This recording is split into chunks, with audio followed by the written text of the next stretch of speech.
The Ethical Fashion Room podcast is about exploring sustainability and ethical production from an inside industry perspective.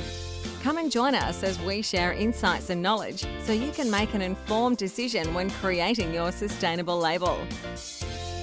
Meet our host, Edwina Huang. Gordon Reynold is the co-founder of Good On You. Good On You is the leading sustainable rating service for fashion brands. Shoppers use Good On You to check their favorite brand's rating and to use to discover new and more sustainable options. Whereas retailers use Good On You to identify sustainable brands and connect with more conscious shoppers.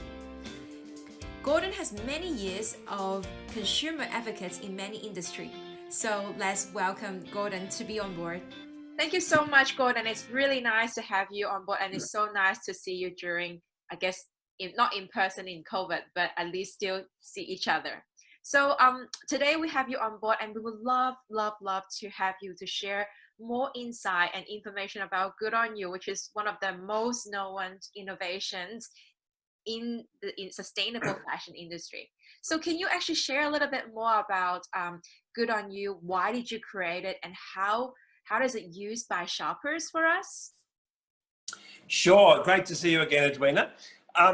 So Good On You, we created Good On You to help people find sustainable fashion brands that meet their needs. And so shoppers use Good On You to check how their favourite brands rate or impact on the things they care about. How do they impact on labour rights? How do they impact on workers? How do they impact on the environment, on climate change, on plastic waste, on forests and so on? And how do they impact on animals? And so if a user finds that their favourite brand is doing badly, we can then recommend them to other brands that are doing great on all or some of those issues. And users can discover those fashion brands in many ways, through our content, through our recommendation engine, and through just browsing by category as well. Okay. And how do you see circularity in, like, kind of sustainability is playing as a part of the sustainable footprint? How do you see the connection between the two? I mean, circularity is obviously a very important response that we're making to our environmental problems. I mean, when we use more and more resources, we have finite resources on the planet. We're going to run out of things. We're going to run out of land. We're going to run out of water. We're going to run out of fossil fuels. When we run out of those things, there won't be any more. And so circularity is all about getting the most out of our use of those inputs and making sure that when we create a product, that the inputs to that product, the fabrics, the materials, the energy that was used to create them can in fact be used again and again. And so circularity and avoiding waste generally is a key part of sustainable fashion. Of course, it's not the only issue. We need to worry about other impacts, but generally speaking, what's good for circularity is also good for things like climate change, less waste, and so forth. Yeah, I totally agree with you. And how about, back to the fashion, the Good On You topic? I'm really curious. What's your ultimate goal? Because when it comes down to the impact for the fashion industry, we talk about circularity, that has an impact for the climate change. How about Good On You as a brand? What is your ultimate goal, and how do you push brands so that they can be more circularity driven? Yeah, so two goals. The first goal is for shoppers. When you go shopping for a product online or in a shop, you can see what the product looks like. From the consumer's point of view, it's all about transparency. It's all about understanding exactly how this product impacted on what you care about. Yeah. And obviously, in terms of the impact on industry, we empower consumers to make choices that match their values. We know more than 50% of consumers feel strongly about making more sustainable and ethical choices.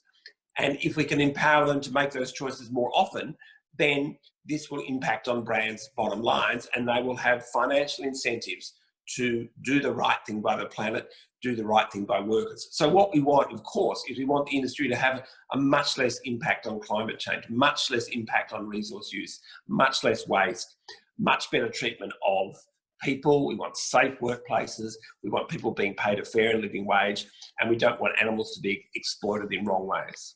Yeah. Yeah, we know that we know that consumers are interested in sustainability. Last year into this year, List, the fashion finding platform, reported a massive increase in searches for sustainable fashion on their platform. We know that some of the big retailers have been reporting. One of the big retailers uses Good On You data to identify conscious clothes and conscious edit, and the sales for those identified brands are doing much better than the sales for other brands. So there's definite demand for consumers out there, and it does translate into bottom line for brands and retailers. And so clearly, if you're not getting those sales, you're not making progress with your business. So it does incentivize people to make sure that they are appealing to consumers who are looking for sustainable products, or appealing to consumers who are wanting to avoid brands that are doing the worst practices. Yeah.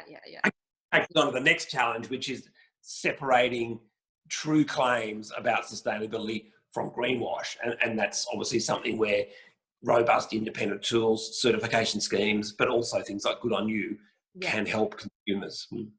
I think if you look at it from the consumer's point of view and from the brand's point of view, the consumer, it wants brands to give them accurate information, that's true, but it also wants to give them relevant information. So if a brand comes along and says, oh, we're doing this really great thing on packaging or something like that, or we've got recycled energy, renewable energy rather, in our stores, the shopper doesn't necessarily know that's the most important thing the brand should be doing. And in both cases, the answer is no. There are more important things the brand should be doing. And if they're not talking about those things, about the climate change impacts of their whole supply chain, about their payment to work, proper treatment of workers, then that's a form of greenwashing, even though it is actually factually correct. And then if we look at the brand's point of view, you said the brand should have the right intention. I think that's right, but they also need to put in the effort to work out how their brand is impacting on the issues. They can't just say, I mean, I don't like it when people say, my brand is created to address this one issue. You know, it might be, I don't know, women's empowerment or something, which is great, or raising money for something like a charity type brand. But if they're not actually also respecting the rights of the women who make the clothes, then it's not really delivering the outcome that they're looking for. So I do think the brand has some obligation to understand the kinds of impact it has. And that's, I guess, where Good On You comes in, because it's not our opinion about what you should be looking at. It's our aggregation of the wisdom of others. When we talk to fair trade and we talk to industry bodies and we talk to labour rights organisations to try and understand what are the most important issues that brands in general should be addressing when they're formulating their sustainability approach. So, yeah. So how about COVID? Do you think COVID has changed the trend of brands getting on board to a Good On You, or you're actually getting more brands getting on board being the sustainable train instead of just being left behind? Do you see a massive difference? Well, I think, I mean, the first impact of COVID that nobody can deny, of course, is that there's been a shift towards online shopping and also a change in the kinds of products that people are buying. They're buying things that are more relevant to lockdown and less relevant to, you know, partying in the street, so to speak, partying on the town, but or even working in offices. But that's not really necessarily directly about sustainability, although it might impact it. But we've also seen evidence of a greater attention to sustainability through COVID and a focus on how we can do things right. Whether that will be sustained or we'll go back to the previous and really quite high level of interest in sustainability, no one can know, of course.